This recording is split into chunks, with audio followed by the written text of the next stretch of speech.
Fala pessoal, tudo bem com vocês? Estamos estreando aqui o Jornal Cidade Alerta no novo formato agora, com entrevistas para você conhecer pessoas regional, do nosso estado de São Paulo também, nacional. E hoje estou aqui com uma convidada, uma amiga minha que eu tive o prazer e a honra de conhecer no ano de 2022. Foi uma campanha difícil, árdua, né? Ela, Gleide Soldré, veio de Vitória da Conquista, hoje mora em Taboão da Serra, militante, aquela que gosta do que faz, trabalha com as mulheres, desenvolve as mulheres aí para ocupar o espaço que elas querem, que elas aceitam. Eu estou com ela aqui, 50 anos, casada, mãe e também sindicalista.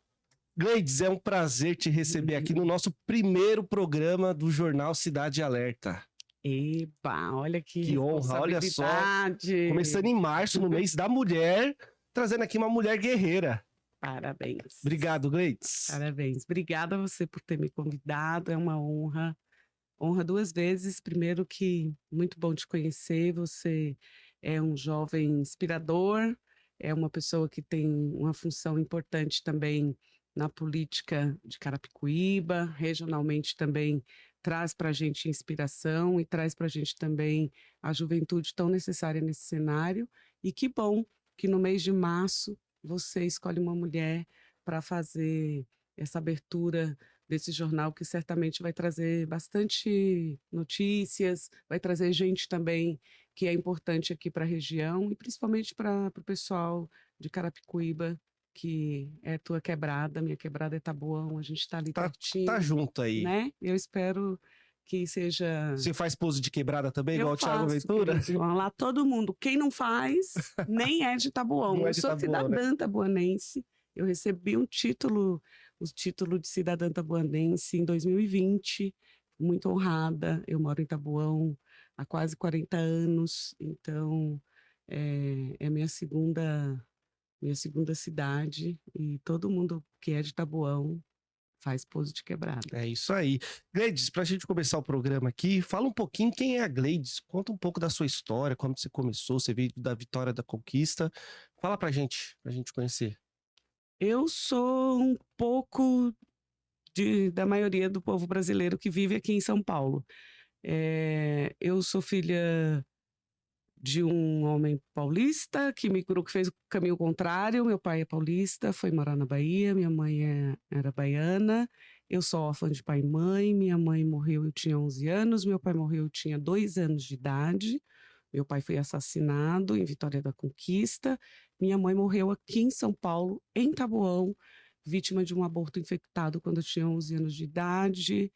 E eu moro em Taboão por opção. Eu tentei voltar algumas vezes para o Nordeste, não consegui ficar porque a vida no Nordeste ela era muito difícil. Então, as coisas que talvez você não, porque você é jovem, mas as notícias que as pessoas viam no Fantástico, no Globo Repórter, sobre a fome no Nordeste, eu era uma daquelas crianças, então isso obrigava a gente a migrar. Então, eu sou uma migrante nordestina que veio para cá tentar a sobrevivência. Então, eu sou uma sobrevivente da ausência de políticas públicas no Nordeste. Eu não escolhi viver em São Paulo. Eu sempre gosto de dizer isso. Eu fui obrigada a vir para São Paulo para tentar sobreviver. E aí, à medida que eu fui conseguindo trabalho e fui ficando adulta, eu também firmei meus pés aqui. Eu sou metalúrgica, eu trabalhei na mesma empresa em Taboão da Serra por quase 25 anos. Eu casei com um paulista, eu tenho minha filha que nasceu ali no Alto de Pinheiros, que também é paulista. Então eu constituí família, eu trouxe todos os meus irmãos para morar em São Paulo comigo também. Quantos irmãos você tem?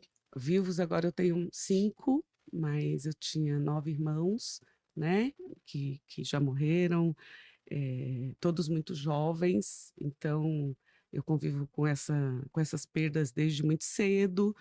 E aí, quando tu fala assim que eu sou uma guerreira, eu infelizmente sou mesmo. E eu sempre falo para as pessoas, Cassundé, que a maioria dos brasileiros que nasceram no Nordeste, que têm meio século de vida, eles têm essa nomenclatura de ser guerreiro e tudo, né? Mas ser guerreiro é muito doído e é muito doloroso. Não é fácil, hein? Não, as pessoas às vezes falam, ai, Gleide, sua história é tão linda. Eu acho minha história horrível, ela é dolorosa.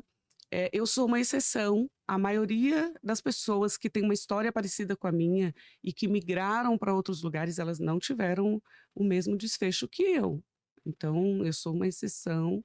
Então, eu sou a exceção da pobreza, da falta de oportunidade durante a vida, durante a infância e durante a juventude. Eu não gosto de romantizar essa ausência de oportunidades que eu tive quando eu era criança e quando eu era jovem, né? E não fiz disso uma história romântica, não. Minha vida foi muito doída. Eu completei 50 anos agora em fevereiro. E não parece, hein, pessoal? Não parece. Olha só a cara da riqueza aí, ó. Obrigada. Mas tem um pouquinho de maquiagem aqui, não esqueça disso, que a gente usa também essas técnicas. Mas eu tinha uma perspectiva de vida muito baixa. Eu sempre achei que eu morreria antes de completar 30 anos, porque era muito difícil passar pelas coisas que eu passava e ter uma perspectiva de vida. Tanto que agora, quando eu completei 50 anos, eu disse isso para minha família. Eu nunca imaginei. Eu vivi mais do que meu pai, mais do que minha mãe. Meu pai morreu com 38 anos de idade. Novo. Minha mãe morreu com 35 anos de idade. Meus irmãos, nenhum morreram com mais de 37 anos de idade. Então, a gente vem de uma família que a perspectiva de vida da gente era muito pequena. E não é uma história diferente da maioria dos brasileiros e brasileiras que nasceram na década de 60 e 70 e que migraram para cá. Eu sou um pouquinho disso. Você chegou em São Paulo com quantos anos? Você nasceu aqui em São Paulo? Não, eu nasci em Vitória da Conquista, na Bahia, e eu migrei para cá aos 11 anos de idade. 11 anos de idade. Eu vi minha mãe num sábado, e no sábado seguinte minha mãe morreu. Nossa. E aí eu migrei. Fui morar um pouco, depois da morte da minha mãe, eu tentei morar no Rio de Janeiro, não deu muito certo, voltei para Bahia, tentei algumas vezes ficar vai para São Paulo, volta para Bahia, porque é muito difícil viver num lugar longe da família. São Paulo era muito frio para mim, né, para os nordestinos. Hoje já faz menos frio, mas na década de 80 o frio era dos maiores desafios para mim aqui em São Paulo, assim. Quando chegava junho, eu normalmente ia embora, porque a gente sentia muito frio e a gente ia embora porque não tinha agasalho, porque não tinha roupa suficiente. E aí eu fui trabalhar em casas de famílias e fui ficando. E de vez em quando eu ia embora. Aí Passava depois, uma temporada lá, vinha para cá. Aí depois fiquei aqui como metalúrgica. E depois, como que foi você entrando na política aqui em São Paulo? Eu entrei primeiro para a política sindical. Quantos anos? Com 19. 19 anos? Com 19 anos eu descobri que eu podia lutar para ter um lugar melhor para trabalhar. Eu fui, durante muitos anos, escrava doméstica. E eu faço questão de dizer escrava doméstica, porque quando eu trabalhava em casas de famílias, eu não tinha direitos, porque até então as empregadas domésticas não tinham direitos. E eu acho que é muito importante a gente refletir e falar sobre isso. Eu não tinha jornada de trabalho, eu não tinha um salário mínimo, eu não tinha carteira assinada, eu não tinha direito a férias. Então, eu costumo dizer que isso é trabalho escravo. E a gente precisa ter esse entendimento, porque isso continua acontecendo no Brasil. E aí, com 19 anos, eu consegui um emprego numa fábrica, lá em Taboão, e eu fui para o trabalho nessa fábrica, mas quando eu cheguei na fábrica, eu também percebi que algumas coisas, apesar de lá ter uma outra... um outro cenário, porque aí era metalúrgica, já tinha piso mínimo, eu já tinha carteira assinada, era CLT, mas eu percebi que tinha algumas coisas que eram diferentes. Então, as mulheres ganhavam menos que os meninos fazendo a mesma coisa, a gente tinha dificuldades em relação ao uniforme, as empresas, eu percebi uma coisa assim que, para algumas outras companheiras que já estavam na fábrica, elas ainda não tinham percepção, mas assim, os nossos EPIs, que são os equipamentos de proteção individual, eles não eram pensados para as mulheres, eles são pensados para os homens. Então a gente usava um protetor auricular Era porque adaptável, né? porque os de cone não cabiam nas nossas cabeças. As botas de proteção, elas eram enormes porque elas eram pensadas para pés masculinos e pesadas. E eu fui tendo essa percepção e eu comecei a fazer as denúncias de coisas que eu achava importantes para o sindicato, e aí eu comecei a fazer uma militância no movimento sindical, e aí depois eu me tornei dirigente sindical, e eu fui para a política sindical, e assim, o sindicato foi a minha escola, foi onde eu aprendi a ser uma cidadã de direito de fato. Você ficou 20 anos, né, de 2000 a 2020, como diretora do Sindicato dos Metalúrgicos de Osasco e região, né? Conta um pouco como foi essa experiência. Você chegou lá, sofreu muitos, não falo abuso, mas preconceito por ser mulher. Na época também tinha esse negócio de Sim. ser mais homem do que mulher, ou tinha um equilíbrio? O setor da indústria de transformação, ele é um setor masculino. E na época em que eu fui para a fábrica, isso era muito maior, né? Então, óbvio, para você ter uma ideia, tinha trabalhadores, quando eu me tornei diretora do sindicato, que ele chegava na subsede em Tabuão, por exemplo, e ele falava, eu quero falar com o diretor do sindicato. E aí eu ia toda, né?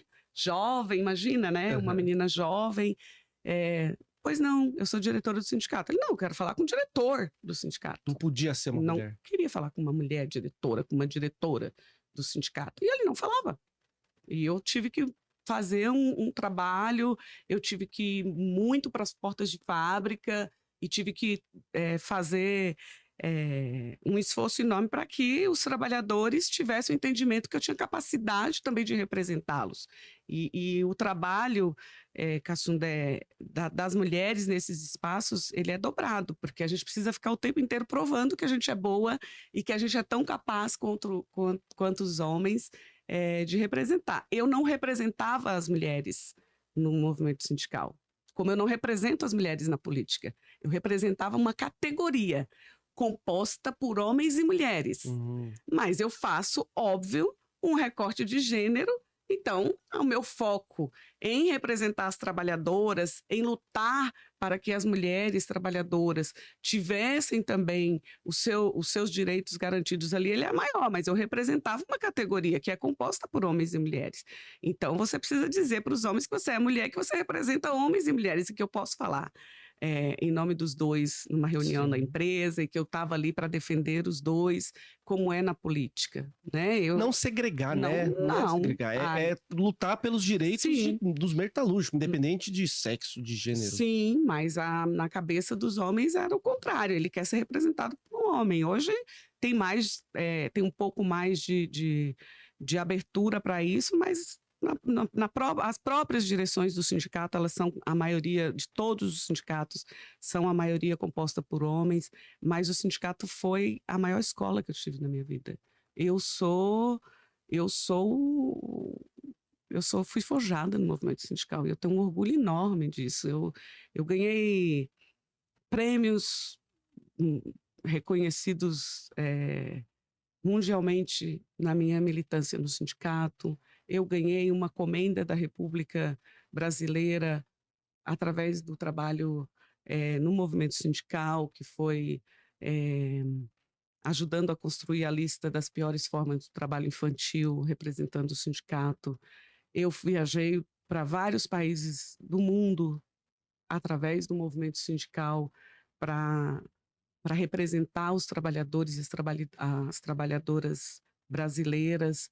Então, o movimento sindical é a base e a luta de classe é o que me tornou a mulher que eu sou. Então, o sindicato é extremamente importante nessa figura que eu me tornei hoje. A luta de classe é importantíssima para a formação E com cidadã. certeza ajudou muitas pessoas, né? Muitos Muitas. trabalhadores aí, no Muitas. geral, essa luta, essa garra, porque não as pessoas às vezes julgam, falam, o sindicalista não trabalha, não faz, mas é a minoria. Existe a minoria que não Sim. faz, mas existe as pessoas precisam entender como que funciona uma organização, uma instituição, né? Sim, Você luta. Se hoje eu acho que os trabalhadores, os metalúrgicos, essas instituições têm uma garantia, é graças a alguém lá atrás que sim, lutou por isso para chegar o que tem hoje, ter o 13º, você ter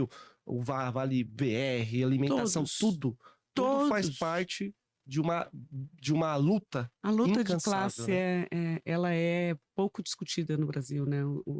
Os trabalhadores brasileiros, eles não têm consciência de classe e, portanto, não reconhece o papel que o sindicato tem na vida dele, né? Até porque a gente vive num país que marginaliza muito a luta sindical, que marginaliza muito a figura do dirigente sindical. Então, a gente precisa sempre reafirmar a importância do movimento sindical e fazer o reconhecimento da figura do dirigente sindical. A gente abre mão de muitas coisas para estar no movimento sindical. Quando eu entrei no movimento sindical, eu tinha certeza das dificuldades que eu teria depois quando eu deixasse de ser dirigente sindical, porque ninguém depois quer dar emprego para quem É, colocou a sua vida à disposição da luta de trabalhador. Então, eu ainda venho com as consequências disso hoje.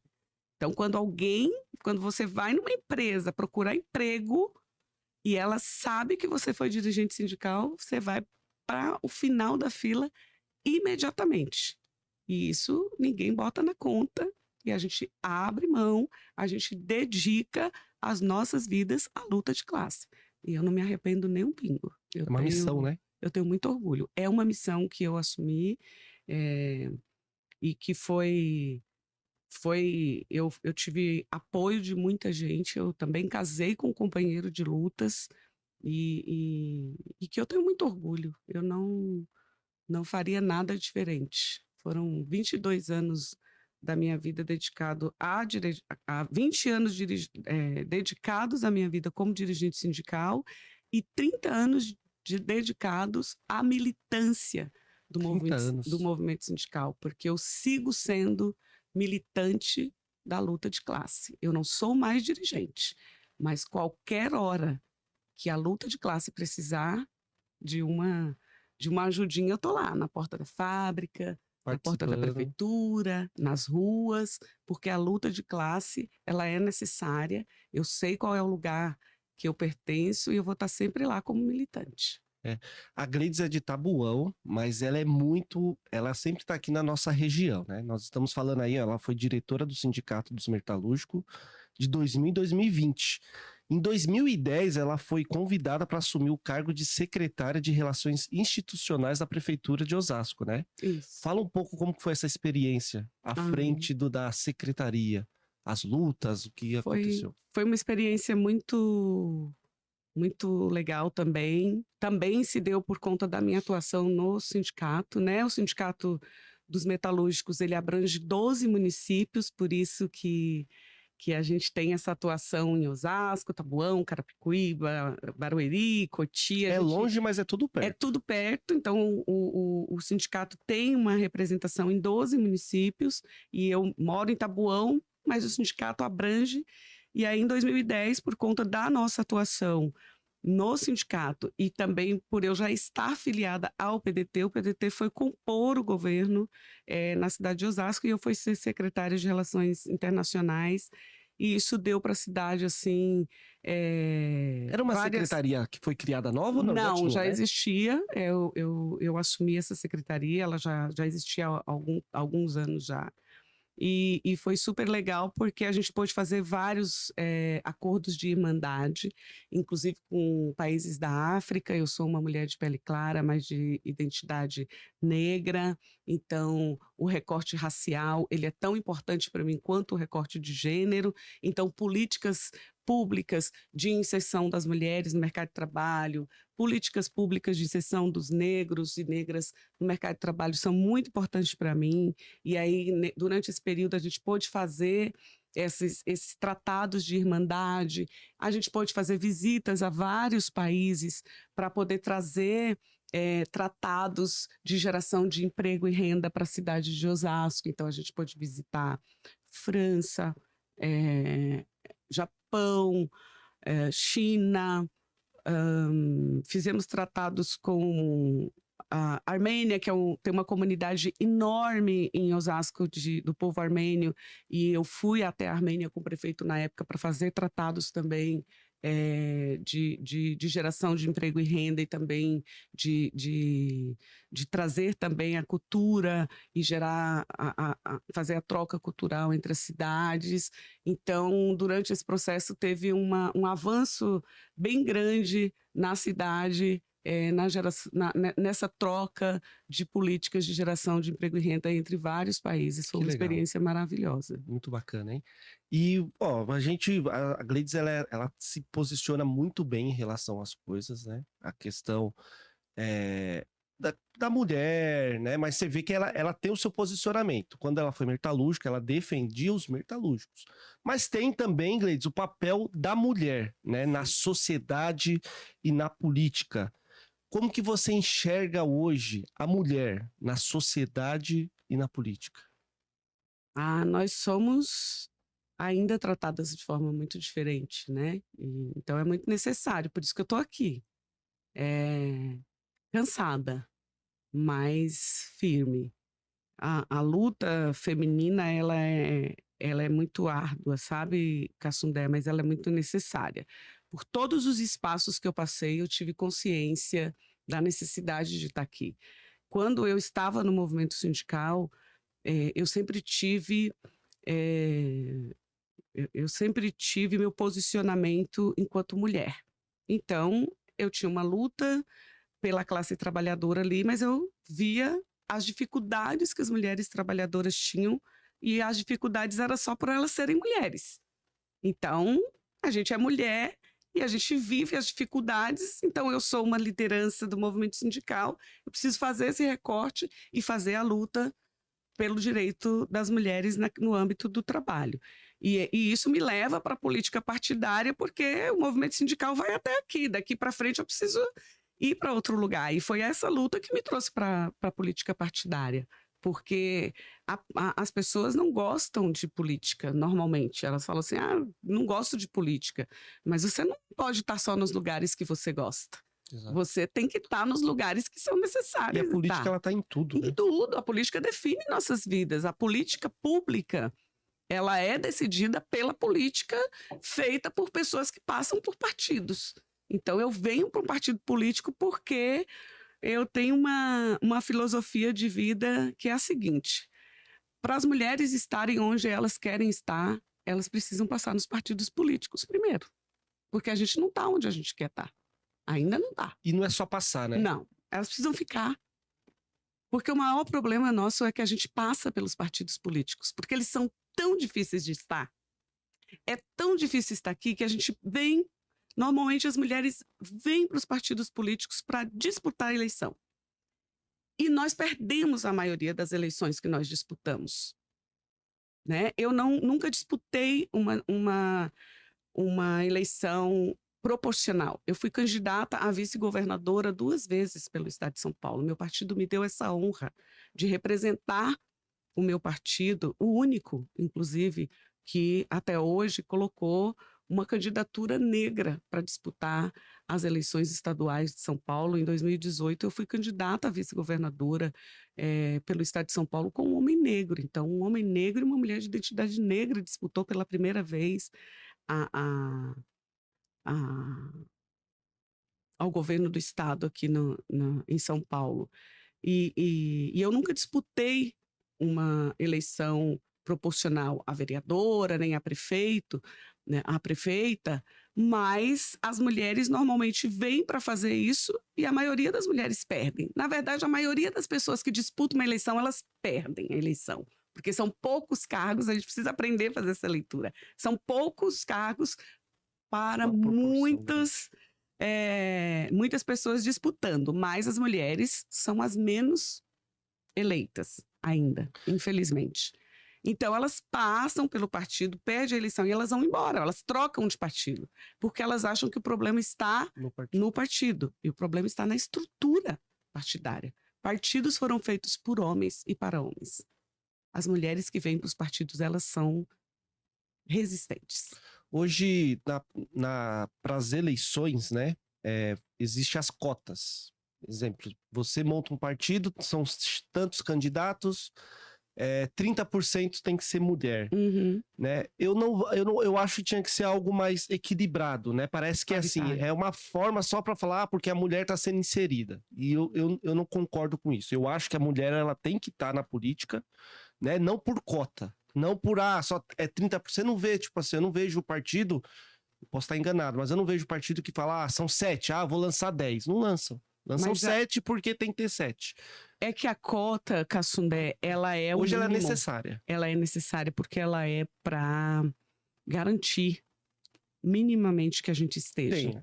Então, mas aí a minha pergunta, você acha que hoje, para a mulher, ela acabar tendo um espaço maior dentro da política, seria necessário ter uma cota para, um exemplo, exemplo, aqui em São Paulo são 89 deputados, 89, 90. Seria necessário criar uma cota para, tem que ter, dessas 90 vagas, 30% tem que ser para eleger as mulheres têm que ser representadas. Querido, vai para muito além das cotas. As mulheres têm outras coisas ainda para enfrentar nessa disputa. A cota mínima de participação das mulheres nos partidos de 30%, ela é mínima. É óbvio que a gente quer que ela seja paritária, 50 Sim. 50. Mas a gente tem um outro problema. Não basta só ter os 30% de mulheres aqui, a gente precisa de grana. Também. A gente precisa de dinheiro. E a gente não tem esse dinheiro. As mulheres não têm prioridade dentro dos partidos políticos. E a gente precisa ser prioridade. E como é a pergunta que as pessoas fazem assim, a maioria da população apta a votar é mulher. Então as pessoas falam assim, a mulher não vota em mulher. Por que mulher não vota em mulher? Normalmente as pessoas botam a culpa na própria mulher. A resposta é porque as mulheres são competitivas, porque as mulheres não gostam das mulheres, porque as mulheres têm inveja da outra mulher, porque as mulheres isso, porque as mulheres isso. Eu vou te responder aqui. As mulheres não votam nas mulheres porque as mulheres não são vistas nas propagandas partidárias. As mulheres não aparecem nas propagandas partidárias. As propagandas partidárias são ocupadas por homens, porque eles são prioridades, porque eles já têm mandatos, porque eles têm dinheiro, porque eles são prioridades. Então, se você não aparece, você não pode ser votada. As mulheres não são votadas porque, apesar das mulheres serem a maioria das que estão aptas a votarem, porque o título eleitoral das mulheres está em dia, elas não são a maioria que vota. E a gente precisa fazer essa leitura. As mulheres, elas são a maior abstenção de voto. E por vários motivos. Muitas não vão votar porque elas ainda são obrigadas a votar nas pessoas que os homens querem que elas votem. E entre votar em quem ela quer e votar em quem o homem está mandando, ela prefere não ir votar. As mulheres não têm grana para pagar a condução para ir votar porque elas são a maioria que está desempregada. As mulheres não vão votar porque às vezes elas estão em casa com hematomas porque elas são vítimas de violência e elas não querem votar machucadas. As mulheres não vão votar porque elas têm que ficar em casa cuidando dos filhos, fazendo a comida, enquanto seus companheiros vão votar. E a gente precisa fazer essa leitura. As mulheres são a maioria da população apta a votar. Mas as mulheres são as que têm a maior abstenção de voto. E isso faz com que nós não sejamos votadas. As mulheres não são as prioridades dos partidos, por vários motivos. Um deles, e aí eu convoco as mulheres, é porque a gente não vem para a vivência partidária. Por isso que eu não arrego o pé do meu partido. Eu não arrego o pé, eu não saio do partido. As mulheres precisam ficar nos partidos. É duro. É uma luta árdua. Mas os homens pedem as eleições e eles ficam nos partidos. Aliás, eles pedem as eleições de forma feia. E depois eles querem ser dirigentes, os presidentes do partido. E as mulheres não. Elas pedem e elas vão embora. Ou porque elas ficam envergonhadas, ou porque elas ficam tristes, ou porque elas ficam cansadas. E os homens pegam seus 10 votos que ele teve, bota debaixo do braço e vai lá no outro dia e fala assim: ó, tenho 10 votos, ter 10 votos custa.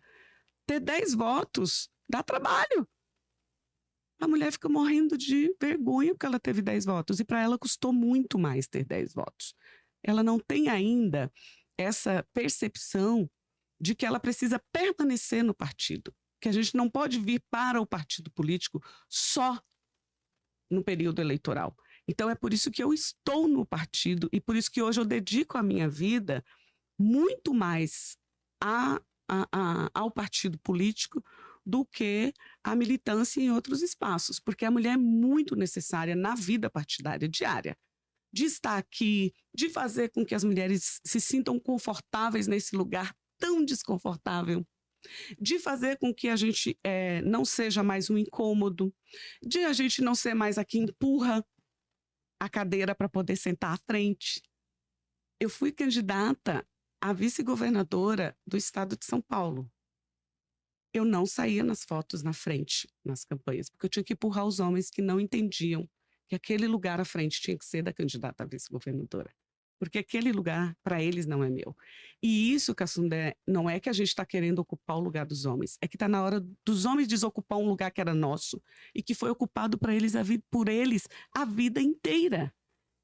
E não é porque a gente é incompetente, é porque este lugar, por vários motivos, nós não podemos ocupar, porque a gente estava lá cuidando de coisas que a sociedade insistia em dizer que era a gente que tinha que cuidar.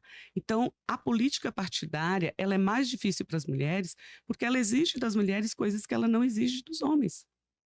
Quando vocês, homens, são eleitos e vocês vão para a Câmara, e a gente tem casos aqui que é muito comum de ver hoje, os presidentes das câmaras, por exemplo, municipais, a maioria são homens. Aí tem uma mulher para 13 homens. Quando a mulher começa a falar, e é óbvio, se ela tiver consciência do que é a luta de gênero, do que é estar mulher neste espaço, que é ocupado pela maioria de homens, ela vai fazer a militância, sim, para que outras venham somar. Quando ela começa a falar sobre isso, os vereadores silenciam ela. Ou eles começam a falar enquanto ela está falando, ou o presidente da mesa desliga o microfone no tempo dela. Isso é silenciamento. E elas têm mandato. Igual os homens. E a única diferença é que ela teve que trabalhar muito mais para ter aquilo ali. Então, essa invisibilidade das mulheres nas propagandas eleitorais, nessa ausência de prioridade das candidaturas femininas dentro do partido, é que faz as cotas serem necessárias para que a gente minimamente ocupe esses lugares e que a gente não desista no meio do caminho de ficar nesses partidos. Então é por isso que eu sigo e eu não arrego. Eu serei sempre aquela que vai estar dentro do partido cobrando que as mulheres estejam na mesa, que as mulheres tenham fala, que as mulheres tenham representatividade, que as mulheres sejam protagonistas dentro da disputa partidária. Não porque os homens não sejam bons para isso, mas é que está na hora da política pública também ser pensada para as mulheres. Tem milhares de homens pensando políticas públicas para as mulheres com a cabeça de homem. E as mulheres também precisam ser ouvidas. Elas também precisam começar a pensar essas políticas públicas que definem nossas vidas. Nossas vidas estão nas mãos de homens que não querem ouvir as mulheres. E isso é grave. É necessário que a gente também esteja lá para fazer essa leitura e para poder fazer as mudanças que são necessárias também. É isso aí. Ó, a Gleides, como ela falou aqui, ela comentou, ela foi candidata a vice-governadora 2 vezes pelo PDT. Ela é filiada ao PDT. Foi candidata em 2018 e 2022. Olha só, vice-presidente estadual do partido aqui do estado de São Paulo, que hoje temos como presidente o deputado reeleito Nakashima. Ela também é presidente do PDT de Tabuão, secretária-geral nacional do Movimento Mulheres do PDT e membro da executiva nacional do PDT. Olha só o tanto de funções que a Gleides ela tem, né, ao longo dessa vida dela, da trajetória dela pública dentro do partido, né? E dentro do partido, Gleides, a gente vê a dificuldade que tem para a mulher. Quais são os trabalhos que vêm sendo desenvolvidos já pensando? Porque assim, acaba uma eleição, já começa outra eleição. Você precisa estruturar. A gente vê o partido PDT aqui em São Paulo. Temos, recentemente apareceu a filiação da Atena. É um bom nome para o partido. Será que dessa vez ele vem candidato mesmo? Será? É um bom nome, né? Então, assim, a gente vê que o partido em si, ele está se estruturando, o PDT. Mas como que está o trabalho nos municípios? Como que está sendo desenvolvido isso pelo partido? Tá. Eu tenho desde que eu cheguei no PDT e à medida que eu fui assumindo essa responsabilidade de ser dirigente do PDT, eu estou como vice-presidenta do PDT há 4 anos, e o meu maior desafio e a minha maior dedicação é de percorrer o estado. Aliás, eu vou sair daqui hoje e amanhã eu já estou em Leme. Olha só. Depois Porto Ferreira, sábado eu passei o dia inteiro em Cubatão. Então eu tenho feito muito esse trabalho de percorrer o estado para ir organizando o PDT, porque a gente precisa aumentar o número de vereadores, de prefeitas, prefeitos no estado, até pensando 2024, para a gente ter, óbvio, um cenário melhor para o partido, e 2026 também já pensar essa possibilidade de aumentar o número de deputados e deputadas aqui no estado, que a gente precisa fazer com que o PDT cresça aqui no estado de São Paulo. Então, eu tenho como prioridade sempre fazer o PDT crescer na Grande São Paulo. Não só na Grande São Paulo, mas assim, eu vou desde Porto Ferreira até, sei lá, já fui numa cidade que eu nem sabia que tinha aqui em São Paulo, chamada Jordanópolis, sabe? Então eu vou em cidades com 2.000 habitantes e eu vou para Campinas, para outras cidades enormes. Eu tenho muito essa visão de que o papel do dirigente partidário é ir construir o partido junto com a sua militância, junto com os seus dirigentes. Então, você comenta sobre o Datena, se ele vem mesmo candidato, a gente espera que sim, é um bom nome, a gente espera que ele também se adeque ao nosso partido, que ele venha ser feliz aqui dentro do PDT, e para ser feliz dentro do PDT, dentro do meu partido, dentro do nosso partido, quando eu falo ser feliz, é se adequar a ele. Aqui no PDT a gente defende pautas que custam caro. Então, vim para cá, não pode defender redução de maioridade penal porque nós não defendemos. Vim para o PDT, tem que defender o SUS, porque é isso que a gente defende aqui. Vim para o PDT para defender a educação como instrumento de transformação. Vim para o PDT e a educação e comida no prato, porque educação também, sem comida no prato, não transforma a vida de ninguém, porque não adianta você ter que ficar 13, 14, 15, 16 horas estudando e não ter o que comer. A gente fica só batendo palma, né? Ai, o empreendedor, a empreendedora. O estudante, a estudante. Ai, olha que lindo. Aquele estudante ficou 16 horas estudando e foi aprovado na USP. A pessoa ficou 16 horas estudando no chão, sem luz, na porta do banheiro, e a gente está achando isso bonito? Não. Políticas públicas que dê ao jovem o direito de estudar no tempo de estudar. A gente fica batendo palma porque a gente está vendo as pessoas irem fazer faculdade com 50 anos de idade. Meu Deus, se a pessoa está indo fazer faculdade com 50 anos de idade é porque ela não teve condição de fazer quando era jovem, porque a gente quer fazer essas coisas. E quando a gente é jovem, então vir para o PDT é defender estas coisas. E a gente espera que as pessoas que vêm para o PDT sejam felizes aqui defendendo isso e trazendo estas perspectivas nas suas candidaturas e fazendo esses compromissos. Então, a gente quer trazer muita gente para o PDT esse ano. A gente quer trazer muita gente com possibilidades de ganhar, de fato, a eleição, principalmente na capital. A gente vai fazer um esforço muito grande para aumentar as possibilidades da gente ter vereadores e vereadoras na capital e de concorrer, sim, à prefeitura na capital em 2024. E na grande São Paulo também, e o meu papel, assim, eu estou de malas prontas, eu já estou andando com uma mala no banco, no porta-malas do carro, para poder percorrer o estado aí junto com outros companheiros e companheiras. E sempre pautando de que as direções executivas do PDT vão ter no mínimo 30% de mulheres compondo as direções executivas e falando e decidindo, porque não é 30% de mulheres nas direções executivas, é 30% de mulheres que representam de fato o partido, para que a gente tenha esse protagonismo, para que a gente tenha de fato essa mescla, né, de pessoas pensando um partido que lá na frente vai executar políticas públicas para todas e todos. Tá certo. Esse mês é o mês de março, é o mês da mulher. Teve algum movimento dentro do partido? O que foi realizado aí que você possa falar pra gente um pouquinho? Muita coisa. No Brasil inteiro a gente está se movimentando.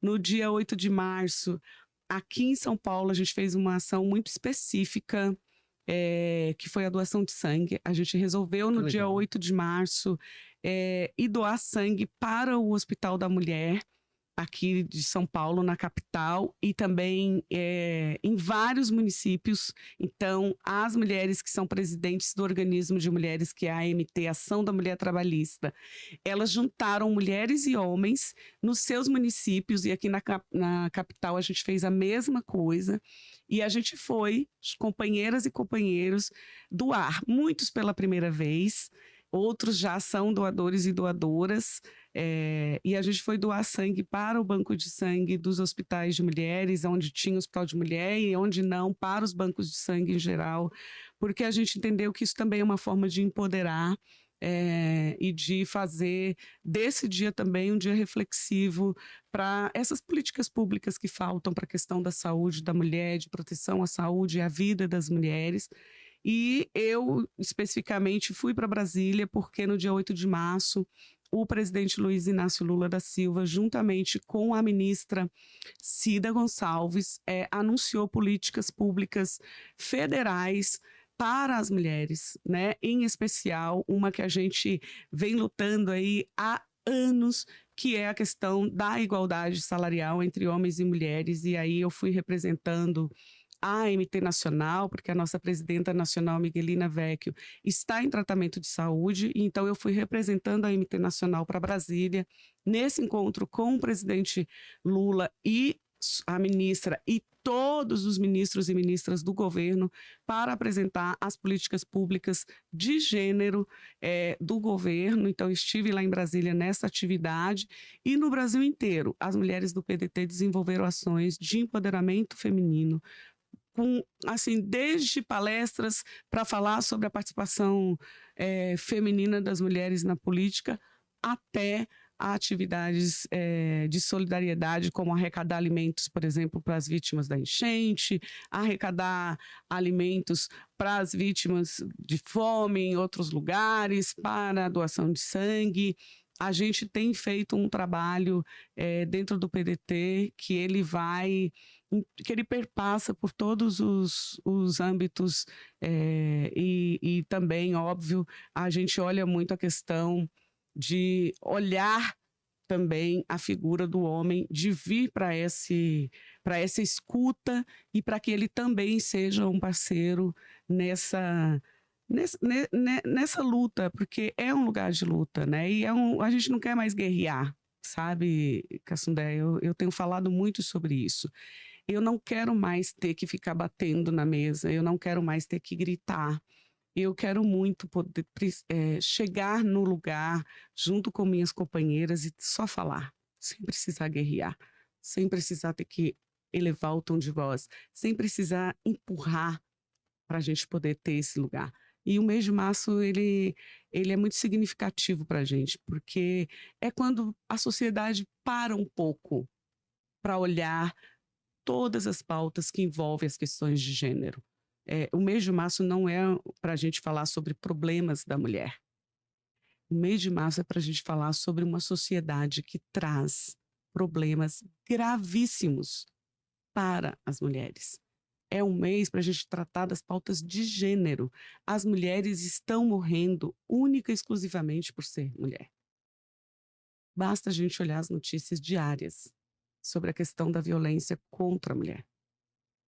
Basta a gente olhar as novas modalidades de violência contra as mulheres. Basta a gente fazer uma reflexão sobre quais são os problemas que a sociedade traz hoje para as mulheres.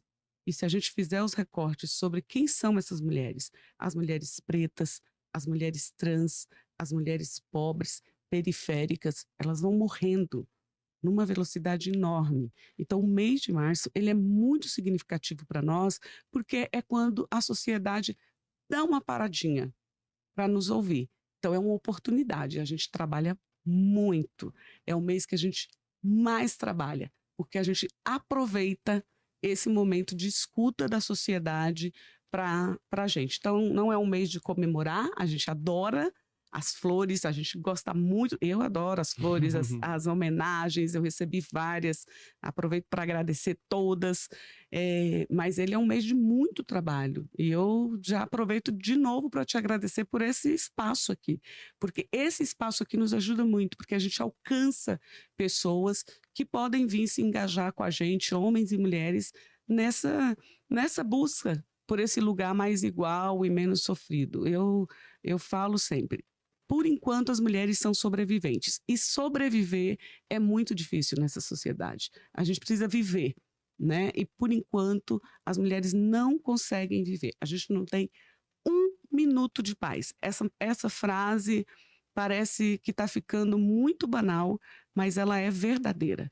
Quando a gente tem um respiro, quando a gente pensa que a gente vai começar a ter paz, alguém vai lá e tira a nossa paz e faz a gente vir de novo para a luta. E a luta, ela é cansativa, ela é árdua, ela nos toma tempo e ela nos traz muito sofrimento. E a gente precisa começar a viver e não ter que fazer esse movimento de sobrevivência. Toda vez que a gente fala assim, porque as mulheres estão sobrevivendo, isso me traz uma carga muito grande de trabalho, porque eu tô doida para viver. Por enquanto, tá difícil. Tá difícil, né? A Gleides falou aqui, é muito importante isso aí. Nesse mês de março foi feito pelo governo federal, né? Aqui a eleição já acabou, já passou, né? Hoje nós temos um governo aí eleito, e fez algumas medidas importantes aí do mês da mulher, né? Uma delas que eu acho muito interessante, eu já vi o trabalho dessa política pública, são as casas rosas, né? Que é muito importante aí. Parece que o governo destinou uma verba para os municípios para a construção. Se eu não me engano, mais de 70 mil casas rosas vão ser criadas. E isso é muito importante, porque isso acolhe as mulheres, né? E é uma forma de você capacitar as mulheres, da mulher ter um espaço aonde recorrer se precisar, né?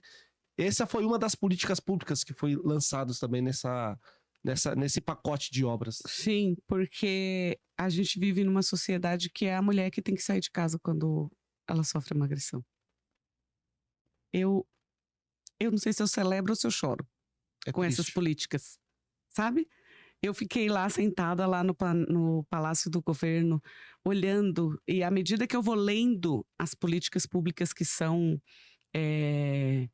voltadas para as mulheres, eu falo, meu Deus do céu, a gente precisa lançar casas de acolhimento para as mulheres, porque elas têm que sair de casa quando elas são atacadas pelos seus maridos.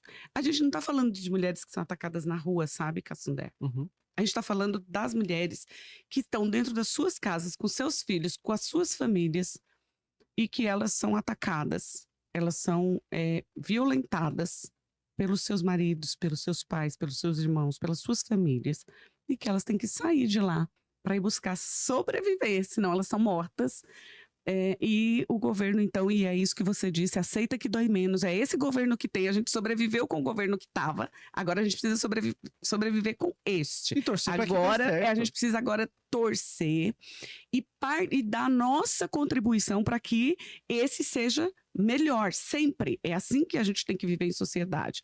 E aí fez esse anúncio e eu espero que os prefeitos sejam bastante rápidos com a utilização desse recurso, porque ele é muito necessário, ele vai salvar muito as vidas de muitas mulheres, e também fez o anúncio de uma que nos afeta, nós mulheres que estamos aqui na política, que é a Lei Marielle Franco, que vai trazer também um pouco de afago para os corações das mulheres que têm seus mandatos, que é de proteção às mulheres na política, né? Então a gente também precisa fazer um pouco de leitura às mulheres que colocam suas vidas nos mandatos. As mulheres que estão indo para a disputa eleitoral, elas também estão sendo mortas.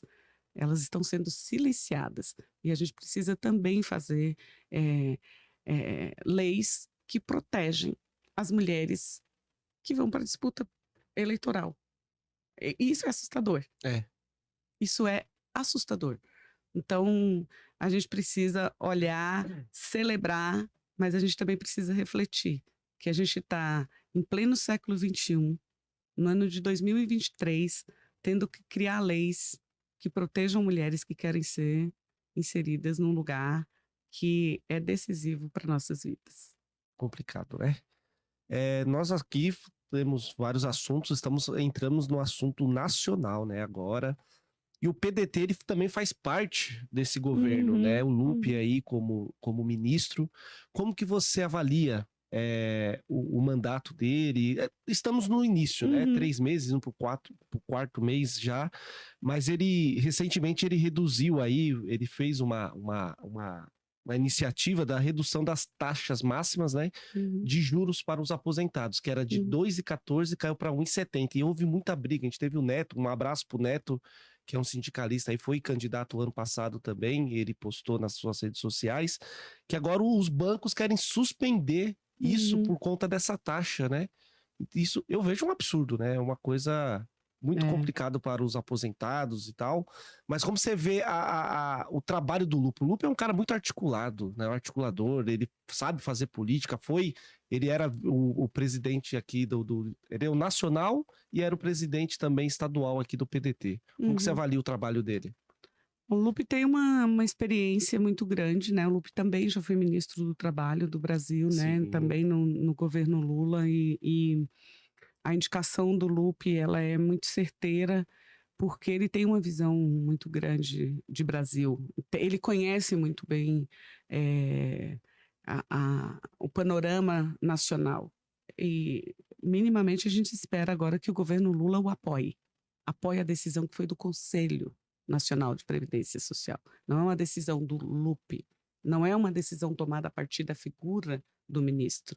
Essa decisão, esse encaminhamento de baixar os juros dos empréstimos consignados, ela é uma decisão que foi tomada em conjunto com o Conselho Nacional. E é uma decisão necessária. Aliás, é uma decisão tomada em base de uma promessa do próprio governo Lula, que prometeu baixar juros para os empréstimos, né? Então a gente precisa ter, por parte do governo também, o apoio por esta iniciativa. É óbvio que os bancos vão reagir. É óbvio que toda vez que uma iniciativa for tomada em proteção ao povo, os grandes empresários, os banqueiros desse país vão reagir mal.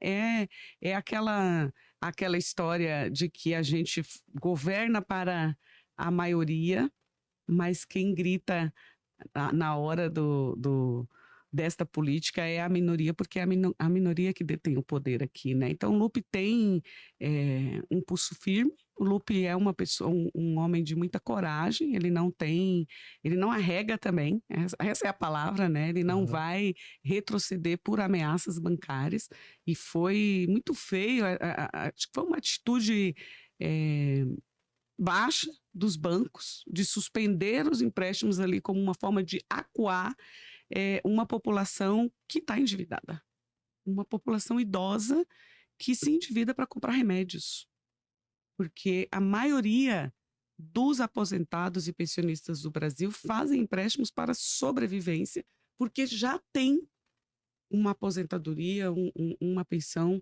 baixa demais para manter o seu custo de vida. Então, a gente precisa fazer uma leitura sobre esse comportamento dos banqueiros, dos bancos nacionais, e o que nos resta é apoiar o Lupe nesse seu posicionamento de olhar para esta população com um olhar de uma política que faz com que essas pessoas tenham qualidade de vida. Diminuir juros para quem já está endividado é propiciar qualidade de vida a eles. E o movimento sindical tem apoiado muito o Lupe nesse sentido. Recentemente, o João Inocentini, que é presidente nacional do Sindicato dos Aposentados do Brasil, que tem mais de 500.000 de associados, se filiou ao PDT também. E isso é um bom sinal, isso é um bom acerto, né? Um bom aceno para o próprio Lupe como ministro. Eu espero que os dias fiquem mais leves daqui para frente. É o que você disse, está bem no início ainda, mas eu acredito que daqui a um tempo as coisas fiquem mais leves. É comum que o mercado reaja assim no início do governo, mas o Lupe é um homem forte e está bem assistido também. É isso aí, pessoal. Estamos chegando ao fim aqui do nosso bate-papo. Quero agradecer a Gleides mais uma vez por ter vindo aqui, se dedicado o tempo, né, para estar aqui conosco, abrindo o nosso programa aí. Esse é o primeiro programa que vai ao ar. E agora eu queria que você deixasse uma palavra final aí para os nossos telespectadores, as pessoas que nos acompanham das redes sociais. Mas, de primeira mão, agradecer, Gleides. Muito obrigado aí por ter me atendido, né? Sempre foi uma pessoa muito simpática. A gente se conheceu o ano passado e a gente pegou uma amizade muito legal, muito bacana. E eu entrei em contato com ela, falei, Gleides, você vem no meu programa aqui pra gente gravar e tal, e ela, não, claro, vamos só acertar a agenda aí, e deu tudo certo, Gleides. Eu te agradeço por você ter participado aqui, por ter falado um pouco sobre o seu trabalho, para as pessoas poderem te conhecer mais, né? O que é o sindicalista, o que as pessoas fazem, qual é o seu papel também na sociedade aí, que vem feito um grande trabalho, é de Tabuão, mas trabalhou aqui na nossa região. Então, mais uma vez, muito obrigado pela participação, Gleides. É nóis, Corinthians. Eu que agradeço. Já te falei que eu estou sempre à disposição das pessoas que também estão à disposição do coletivo, e eu acho que você tem esse perfil. Eu acho que a gente precisa sempre estar ao lado de quem pensa coletivo, de quem está olhando a cidade, de quem está olhando a região que vive. Acho que essa que é a nossa função. Eu agradeço pelo espaço, espero que o pessoal replique muito esse bate-papo nosso aqui, porque eu acho que isso incentiva outras pessoas a vir também para a militância. Você nos dá a oportunidade também de apresentar nosso partido às pessoas. Eu quero muito que as pessoas conheçam o PDT, que conheçam a luta das mulheres dentro do partido, e que esse seja um espaço também para as mulheres se colocarem à disposição da luta, para que os trabalhadores e trabalhadoras também conheçam os seus sindicatos, participem dos seus sindicatos, porque é um espaço importante para a organização dos trabalhadores e trabalhadoras. Agradeço muito a você. Nós é mano, tu é Corinthians, eu também sou. Dizem que político não pode ter time. Deus nos livre de renegar, né? Eu não nego o meu, eu tenho. Eu acho que foi um bom encontro, você com a sua juventude, com sua alegria, com a tua competência, com o teu trabalho, me trouxe conhecimento, também me deu a oportunidade de aprender, e eu acho que quando a gente tem a oportunidade de aprender, a gente pega o aprendizado e compartilha com outros. Então, espero que seja um sucesso esse novo projeto, que o jornal chegue em muitos lugares, que o YouTube tenha várias e várias visualizações, e que o canal seja um instrumento de muita informação e de muita sabedoria aí para quem passar por aqui contigo. Te desejo muito sucesso, saúde e que você siga aí sendo um instrumento de informação para muita gente. Obrigado, Gleice. A vocês também, muito obrigado. Agradecer a todos. Agradecer a minha família, em especial também aí, aquelas pessoas que estiveram comigo no início desse projeto aí me ajudando. E deu certo, tiramos aí do papel e vamos seguir em frente aí com muita informação para vocês. Muito obrigado, pessoal. Fiquem com Deus. Um beijo. Tchau, tchau.